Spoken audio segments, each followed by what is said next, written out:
So I supported Jim for over 20 years, almost 21 years. I was with him when he was EVP, CTO, president, and 10 years of his CEO-ship. And although I love him so much, I really need to start off with a couple of jabs. Okay, because, don't you think? Yep. Yeah, okay, all right.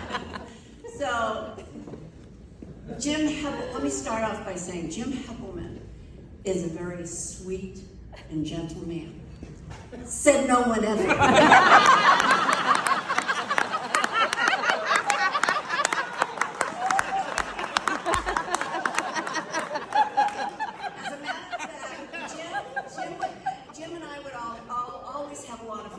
I would go in his office, he would come out to my desk, we would, exchange funnies. He didn't really realize that during all of those little conversations we had and jokes, I was envisioning punching him.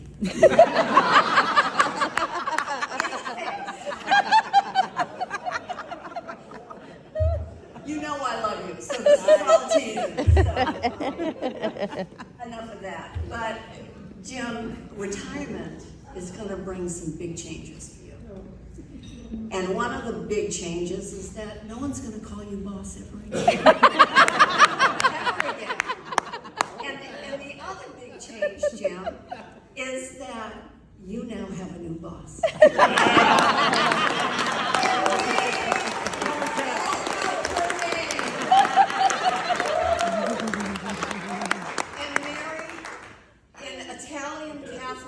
Language.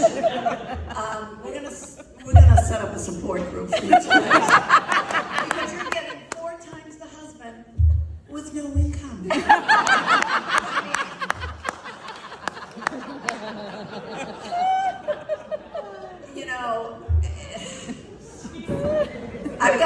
Enough of that though, because I need some time and I only have 5 minutes, so I want to keep it short. I need to tell everybody how much I adore and love this man. So enough with the teasing, and now on to what I really feel about you, Jim. I used to watch, I'm just so lucky to have worked with you for all of those years. I feel blessed and lucky and all the descriptions. But, I used to watch him in, they call him a visionary, first of all. And I understand that because you could see his mind rolling all the time. It never stopped. He could see iterations of a product. He was like the Bobby Fischer of product development. That's the way I looked at him. He was just amazing. And the other great ability Jim had, which is you just can't compare it to anybody else, is his ability to be the most amazing sales guy.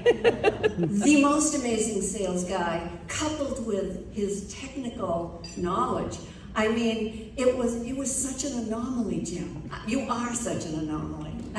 Nobody has that capability. He was the ultimate closer. He was the ultimate closer in customer meetings.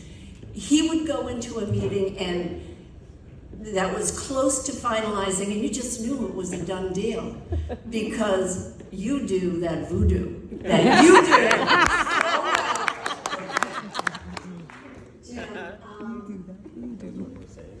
Oh my goodness, I'm losing my track. One of the ways I used to see him in this enormous sales capability, because he always delivered a message with such integrity and honesty and truthfulness. And customers sitting with him would feel it. They would just see Farmer Heppelman, presenting a story, and they just believed him. And that's what made him so great. Not that, I'd say Jim was never slick. And not that PTC salespeople are slick. I'm not accusing anybody. I'm not accusing anybody. With your friend. She's looking at you, Fred.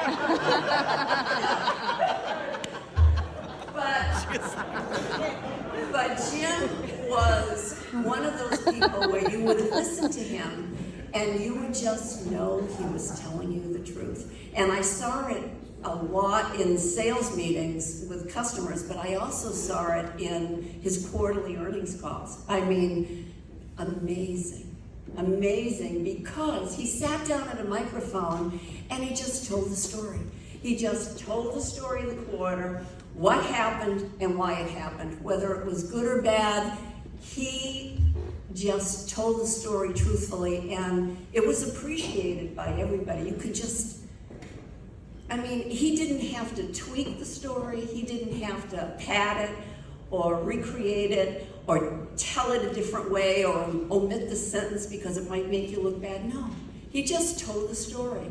And that's what made him so great. So I will end with these 3 quick things, some of them funny.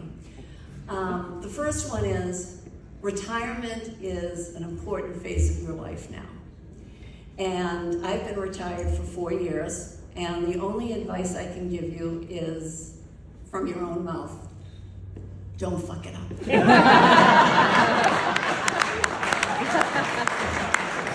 other thing is, retirement means you no longer have to have a resting bitch face. You can now have a resting rich face. Oh yeah. Oh yeah. And more than anything, I love you. You know I love you. And if you were standing right here by my side, you know I'd be pinching those cheeks, kissing you, rubbing the head. I adore you. I feel blessed that I got to work with you all those years. I was so lucky. I learned so much from you. And my closing little tease is, we will be friends forever. I know we will be friends forever. You are probably one of my greatest humans on earth. I just adore you and your family, Mary and Abby. I feel like family. But as an ending tease,